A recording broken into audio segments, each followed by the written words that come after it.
नमस्कार, मी अजिंक्य. टाटा पंच 13 जानेवारी 2026 रोजी लॉन्च होती हे तुम्हाला समजलं असेल. पण त्याच आधी कंपनीने पंचला पूर्णच रिव्हील केले. आज बघूयात काय काय फीचर्स अपडेट केलेले आहेत. मायलेज सुद्धा कंपनीकडून रिव्हील झालेला आहे, ते सुद्धा डिस्कस करूया. आणि जुन्या मॉडेलमध्ये असलेले प्रॉब्लेम सुद्धा डिस्कस करू, म्हणजे यात ते सॉल्व्ह झाले आहेत का नाही हे तुम्हाला लॉन्च नंतर समजेल. नमस्कार मित्रांनो, तुम्ही बघताय ऑटो हेल्पर मराठी.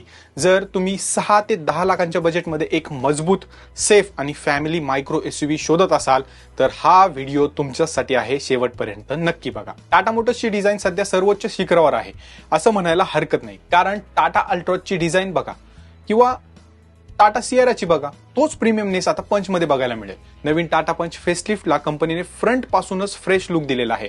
नवीन LED DRLs, updated front grill आणि रिफाईन्ड बंपरमुळे गाडी आता जास्त एसयूव्हीश वाटते आणि प्रीमियम सुद्धा दिसते. जुनी पंच थोडी बॉक्सी, रॉ आणि सिंपल वाटायची.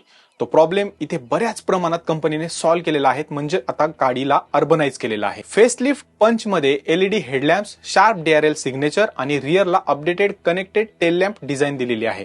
याचा फायदा काय, तर आता रोडवर गाडीचा प्रेझेन्स जो आहे तो अर्बनाइज आणि सुंदर झालेला असेल. गाडी धावताना त्या गाडीकडे लोकांचं लक्ष सुद्धा जाईल. साईड प्रोफाईलमध्ये फार मोठा बदल नाहीये, पण नवीन 16 इंच अलॉय व्हील्स डिझाईन आणि ड्युअल टोन कलर ऑप्शन गाडीला फ्रेश लुक देत आहेत. रूफ रेल आणि बॉडी क्लॅडिंग पंचची ओळख जपून ठेवतात. डायमेन्शन सुद्धा सेम असतील. अगदी ग्राउंड क्लिअरन्स 187 mm ठेवण्याची अपेक्षा आहे. इंटेरियरच्या बाबतीत कॉम्पिटिशन मध्ये इथे पंच मागे पडायची. बेसिक डॅशबोर्ड तुम्हाला मिळायचं, प्रीमियम फीलचा अभाव होता. प्री फेसलिफ्ट मध्ये हे सगळं पाहायला मिळत होतं, पण फेसलिफ्ट मध्ये आता मोठा 10.25 inch touch screen infotainment system, 7 inch digital instrument cluster जो नेक्सॉन मध्ये आता सध्या दिलेला आहे तोच इथे शेअर केलेला असेल. आणि नवीन 2 स्पोक स्टेअरिंग व्हील डिझाईन जी आहे ती इथे देण्यात येणार आहे. बाकी डॅशबोर्ड तर इथे प्रीमियम असणार आहे. नवीन पंच फेसलिफ्ट मध्ये सिंगल पेन सनरूफ दिलेले आहे. 360 degree camera, touch based control panel, wireless Android Auto आणि Apple CarPlay, wireless charger, auto climate control, cruise control, push start stop button आणि रिअर पॅसेंजर साठी जास्त कम्फर्टेबल सीट्स दिलेले आहेत. आता सगळ्यात महत्वाचा मुद्दा तो म्हणजे सेफ्टी. टाटा मोटर्स तशीही सेफ्टीमध्ये कधीच मागे नसती, पण इथे सेफ्टी बद्दल बोलायला गेलं तर टाटा पंच आधीच 5 स्टार ग्लोबल एनकॅप रेटेड आहे. स्ट्रॉंग बॉडी आणि बिल्ड क्वालिटी ही या एसयूव्हीची खरी ओळख आहे. पंच फेसलिफ्ट मध्ये सध्या 6 एअरबॅग स्टँडर्ड असतील, ज्या असायलाच पाहिजेत. ABS, EBD, ESP आणि TPMS सुद्धा इथे दिले जाईल. सगळ्यात महत्वाचं 360 डिग्री कॅमेरा इथे येणार आहे. अल्ट्रासोनिक रिव्हर्स पार्किंग सेन्सर्स इथे मिळणार आहेत. सेफ्टीच्या बाबतीत पंच अजून एक पाऊल आता पुढे गेलेले आहे. टाटा पंच इंजिन जे की आहे आता सगळ्यात चर्चेची बाब आहे. आता हा सगळ्यात मोठा अपडेट इथे मानायला पाहिजे, कारण नवीन पंच मध्ये turbo petrol engine 6 speed manual transmission सह देण्यात येणार आहे.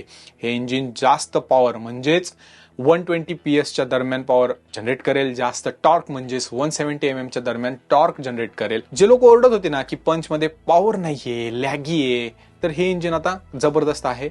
हायवेसाठी तर अजिबात तुम्ही इथे मागे पुढे बघायची गरज नाही, पॉवरफुलच असणार आहे. टाटा पंचच्या मायलेज बद्दल बोलायला गेलं तर इथे तुम्हाला 21चं मायलेज कंपनीने शो केलेलं आहे. बाकी बघूया रिव्हील झाल्यानंतर नक्की मायलेज तुम्हाला मिळते. बाकी याच्या सोबत 1.2 litre naturally aspirated petrol engine manual आणि AMT ट्रान्समिशन सोबत येईल. CNG मॅन्युअल ट्रान्समिशन सुद्धा लाईनअप मध्ये आहे. आणि सगळ्यात जास्त चर्चा आहे की टाटा पंचच्या CNG व्हेरियंट मध्ये सुद्धा आता AMT गिअरबॉक्स मिळण्याची शक्यता आहे. असं झालं तर लोक गाडी घेणं नक्कीच प्रेफर करतील. आता प्रश्न राहिला आहे की जुन्या पंच मधले प्रॉब्लेम्स कोणकोणते आहेत जे या गाडीमध्ये सॉल्व्ह झाले पाहिजेत. एक म्हणजे रिअर AC वेंट्स. तसा गाडीचा AC ऑलरेडी पॉवरफुल आहे, पण उन्हाळ्यात रिअर पॅसेंजरसाठी वेंट्स खूप गरजेचे आहेत, जे एक मस्ट हॅव फीचर आहे. अपकमिंग पंच मध्ये हे यावं, आणि हे जर त्यात आलं तर हा प्रॉब्लेम सॉल्व्ह नक्कीच होईल. दुसरा प्रॉब्लेम म्हणजे इन्फोटेनमेंट ग्लिच. बऱ्याच पंच कस्टमरने 10.25 इंच स्क्रीन मध्ये ग्लिच असल्याचं सांगितलंय, आणि मी सुद्धा एकदा फेस केलं होतं हा प्रॉब्लेम, जो की इन्फोटेनमेंटचा आवाज जो आहे तो ऑटोमॅटिकली मधूनच गायब होत होता आणि चालू गाडीमध्ये ऑटोमॅटिकली स्टार्ट होत होता. हे अपडेटमध्ये होईल, हा काय मोठा इश्यू नाही, पण हे नवीन पंच मध्ये येऊ नये एवढीच अपेक्षा. तिसरा म्हणजे CNG नोझल. सध्या CNG पंपवाले तो ब्ल्यू कलरचा जो नोझल आहे ना तो चेंज करून आता सध्या काळा लावत आहेत.